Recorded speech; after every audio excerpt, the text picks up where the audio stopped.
क्या आपको भी बढ़ा हुआ फैट कम करना है, जो पेट बढ़ गया है आपका, इसे कम करना है? तो जनरली आपने डाइट चालू कर दी है, एक्सरसाइज कर रहे हो, जिम जा रहे हो, उसके बाद भी पेट कम नहीं हो रहा है।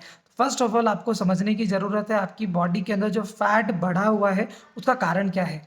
आपके खाने में आने वाली कैलोरीज़ आपकी बॉडी के अंदर फैट को बढ़ा रही है। अब ये कैलोरी अलग-अलग फॉर्म से आती है, कई बार प्रोटीन से आती है, हेल्दी फैट से आती है, अनहेल्दी फैट से आती है, कार्बोहाइड्रेट के थ्रू आती है।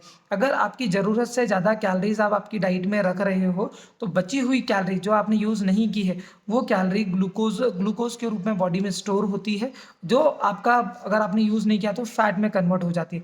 आपने खाना कम कर दिया है और उसके बाद भी वेट या फैट कम नहीं हो पा रहा है, तो आप ये चेक करिए आपने खाने में से कौन-सी कैलोरी को कम किया है। अगर आप प्रोटीन बेस्ड डाइट ले रहे हैं, तो आपका मसल्स बढ़ेगा।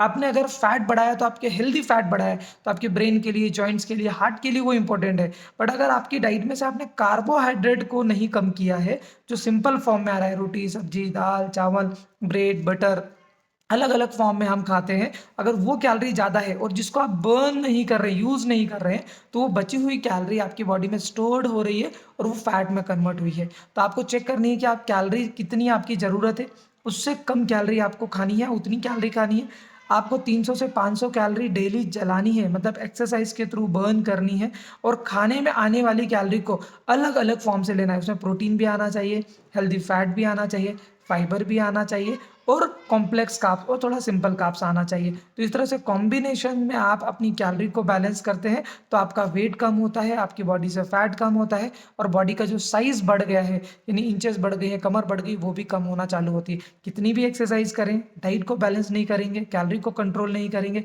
सही फॉर्म में कैलोरी नहीं लेंगे, तो वेट सही फॉर्म में कम नहीं होगा।